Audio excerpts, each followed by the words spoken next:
مولانا العظیم۔ کیا وہ ذات جس نے بنایا زمینوں کو قرار ٹھہرنے کی جگہ اور بنائی ان کے درمیان نہریں اور بنائے اس زمین کے لیے پہاڑ اور کر دیا دو سمندروں کے درمیان رکاوٹ، کیا ہے کوئی معبود اللہ کے ساتھ؟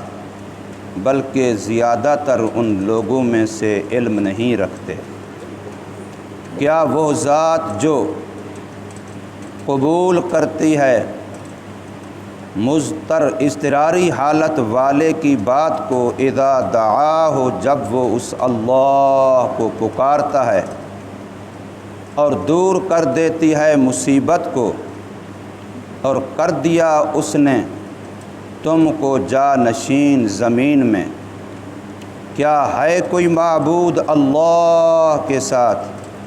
بہت تھوڑا ہے جو نصیحت حاصل کرتے ہو تم۔ سورہ نمل کی آیت نمبر 61 اور 62 یہ دو آپ حضرات کے سامنے پڑھی گئیں اور ترجمہ ہوا ہے۔ ان دونوں میں بھی اللہ تبارک و تعالی کی توحید کے دلائل بیان کیے گئے ہیں۔ پچھلی آیت میں اللہ تبارک و تعالی کا خالق ہونا اور آسمانوں سے بارشوں کا اتارنا اور زمینوں سے باغیچوں کا پیدا کرنا، یہ اللہ تبارک و تعالی کی توحید اور الوہیت کی دلیل کے طور پہ پیش کیا گیا تھا۔ اب اس میں فرمایا جا رہا ہے کہ اللہ تبارک و تعالی کے علاوہ جتنی چیزوں کو لوگ اپنا معبود مانتے ہیں، صورتیں پکارتے ہیں، ان میں سے کیا کوئی ایسا ہے جس نے زمین کو بنایا ہو؟ زمین کو بنانے والا تو اللہ وحدہ لا شریک لہ ہے، جو زمین تمام مخلوقات کے لیے قرار کی جگہ ہے، ٹھہرنے کی جگہ ہے۔ اور اسی طریقے سے کوئی ہے جس نے زمین کے اندر نہریں بنائی ہوں، جو زمین کے اوپر بھی پانی بہہ رہے ہیں، نہروں، دریاؤں، سمندروں کی شکل میں، اور زمین کی تہہ کے اندر بھی نہریں بہہ رہی ہیں؟ کیا اللہ کے علاوہ ان کو بنانے والا کوئی اور ہے؟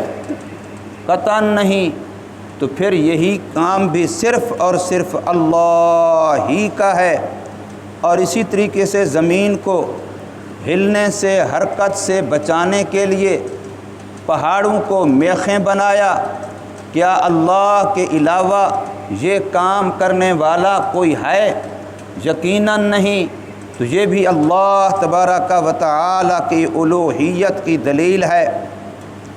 اور فرمایا دو دریا، دو سمندر، دو پانی یوں اکٹھے مل کے بہہ رہے ہوتے ہیں، بظاہر ان کے اندر درمیان میں کوئی حائل رکاوٹ نہیں ہوتی، لیکن رب نے ایسی رکاوٹ رکھی ہوئی ہے کہ کڑوا اور میٹھا پانی یوں اکٹھے بہہ رہے ہیں، ایک طرف والا کڑوا ہے، ایک طرف والا میٹھا ہے، اور درمیان میں کوئی پردہ نہیں، مگر اللہ نے پردہ رکھا ہوا ہے کہ دونوں آپس میں خلط ملط نہیں ہوتے۔ تو جب اللہ تبارک و تعالی ہی ان کاموں کا کرنے والا ہے تو پھر پتہ چلا کہ معبود ہونے میں بھی وہ وحدہ لا شریک لہ ہے۔ تو اللہ دوسری مرتبہ فرما رہے ہیں الہ مع اللہ، جب یہ سارے کام اکیلا اللہ کرتا ہے تو اب تم سوچ کے بتاؤ کیا اللہ کے ساتھ عبادت کے لائق کوئی اور ہو سکتا ہے؟ تو استفہام انکاری ہے، قطعاً نہیں ہو سکتا۔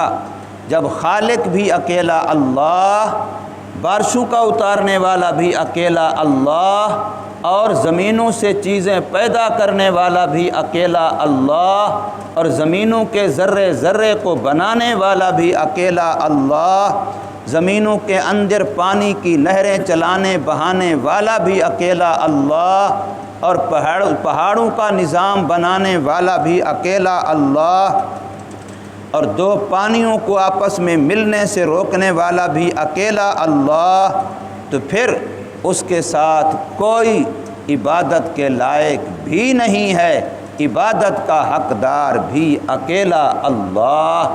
اب جو لوگ اللہ کے علاوہ اوروں کی شور پکار کرتے ہیں، عبادت کرتے ہیں، تو وہ پھر کیوں ایسا کر رہے ہیں؟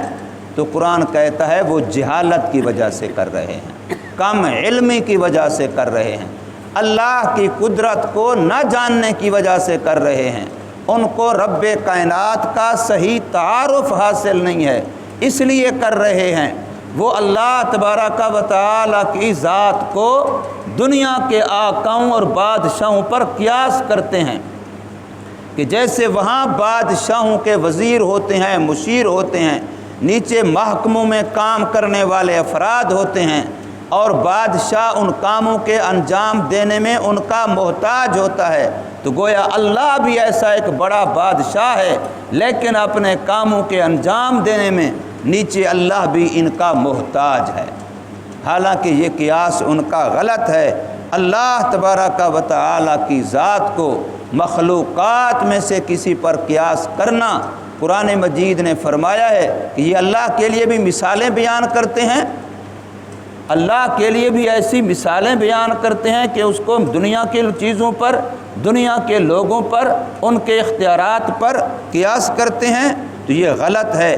اسی طریقے سے فرمایا اللہ تبارک و تعالیٰ کی وحدہ لا شریک لہ، معبود برحق ہونے پر ایک دلیل یہ بھی ہے کہ اللہ اضطراری حالت میں پکارنے والوں کی پکار کو سنتا ہے اور ان کی فریاد کو پہنچتا ہے اور ان کی فریاد رسی کرتا ہے، چاہے وہ کافر ہی کیوں نہ ہو۔ کافر نے بھی اگر فریاد کی ہے لیکن اضطراری حالت میں کی ہے تو اللہ نے اس کی بھی سنی اور فوراً سنی۔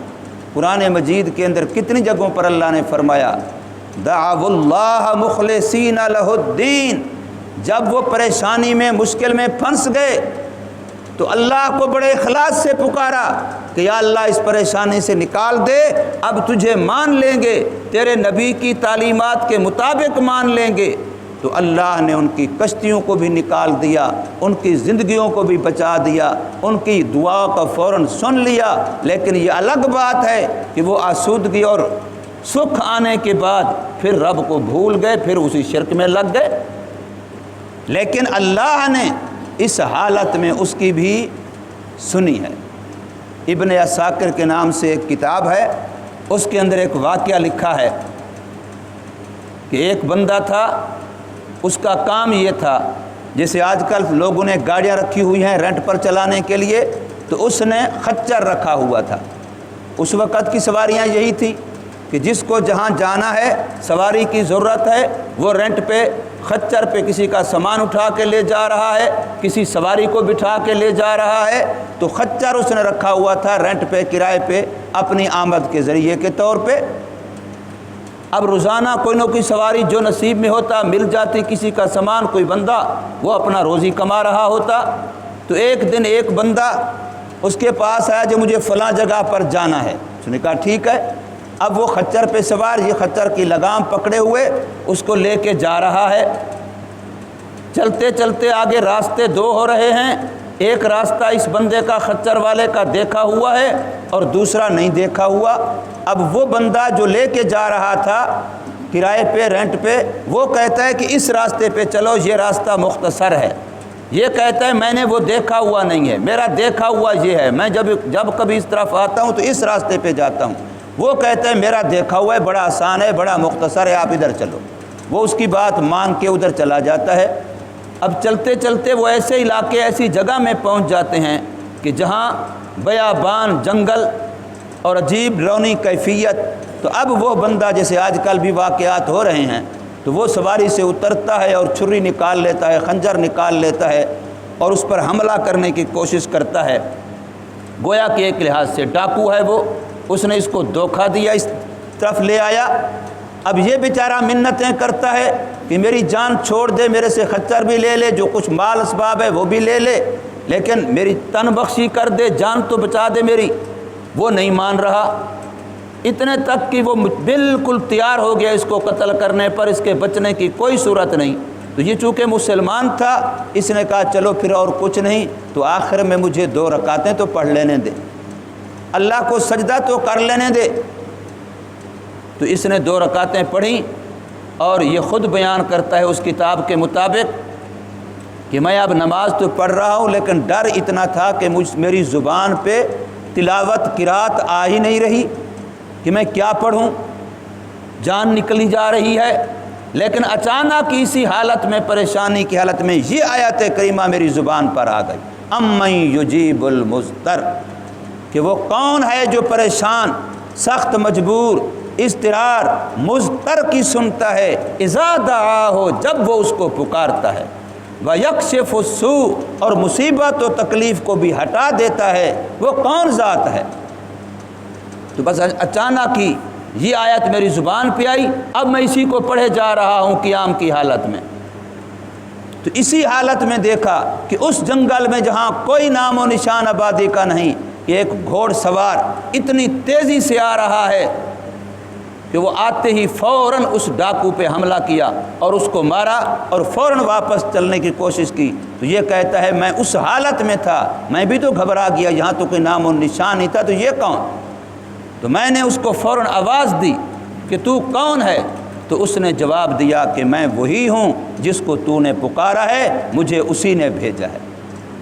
اب یہ ہے کہ اللہ تبارک و تعالی اس اضطراری حالت میں، مفتی محمد شفیع صاحب رحمۃ اللہ تعالی لکھتے ہیں کہ اضطراری کیفیت یہ ہوتی ہے کہ بندہ اس وقت ظاہری دنیاوی اسباب اور سہاروں کو بالکل ایسا بھول جائے کہ سوائے اس ذات کے اب مجھے بچانے والا کوئی نہیں ہے، نہ میری چیخ و پکار بچا سکتی ہے، نہ میرا دوڑنا بھاگنا مجھے بچا سکتا ہے، نہ واہ ویلا کرنا بچا سکتا ہے، نہ دنیا کی کوئی طاقت، سب سہارے ہٹ جائیں، مٹ جائیں، کٹ جائیں۔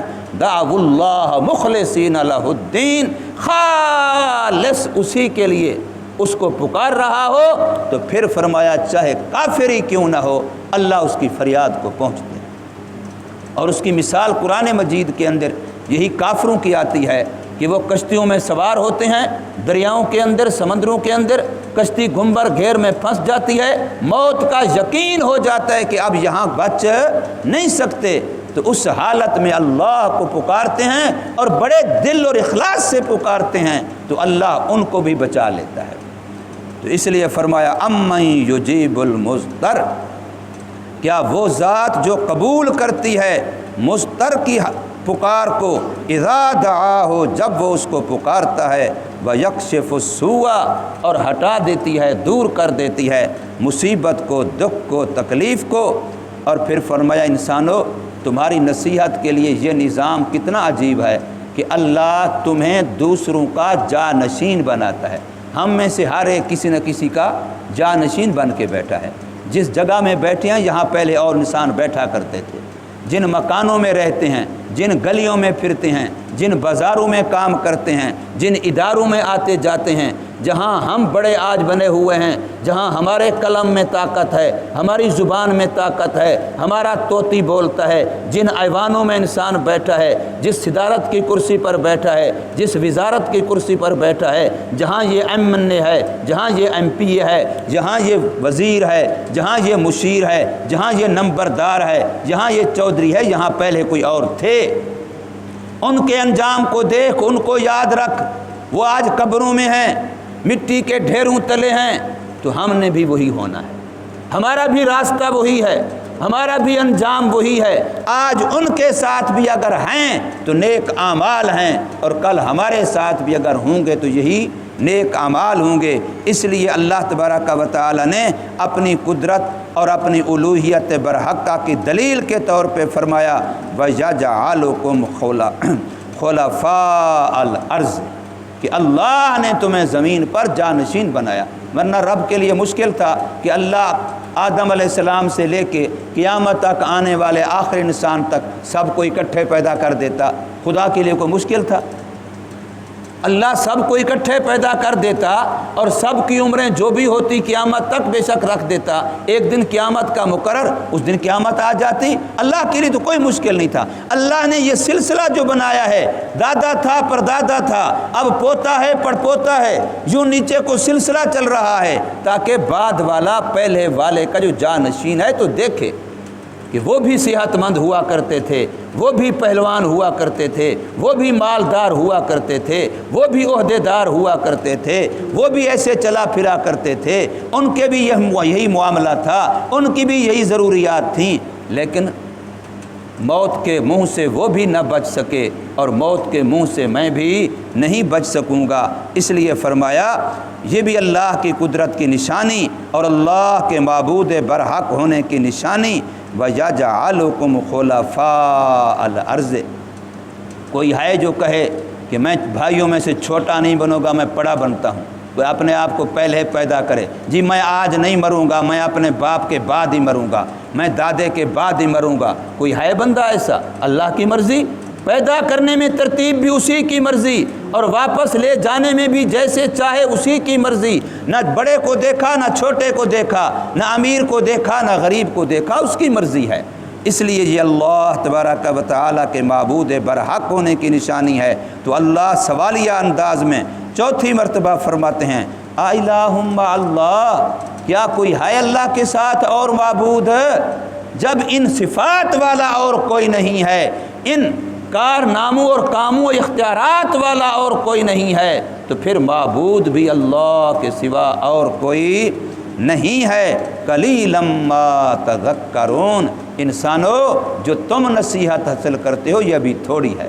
تم جو اللہ کو یاد کرتے ہو، اللہ سے نصیحت حاصل کرتے ہو، یہ مت سمجھو کہ ہم نے اس کا حق ادا کر دیا، قلیلا یہ بہت تھوڑی ہے، اس کا حق بہت زیادہ ہے۔ اللہ تبارک و تعالی ہمیں سمجھ نصیب فرمائے، عمل کی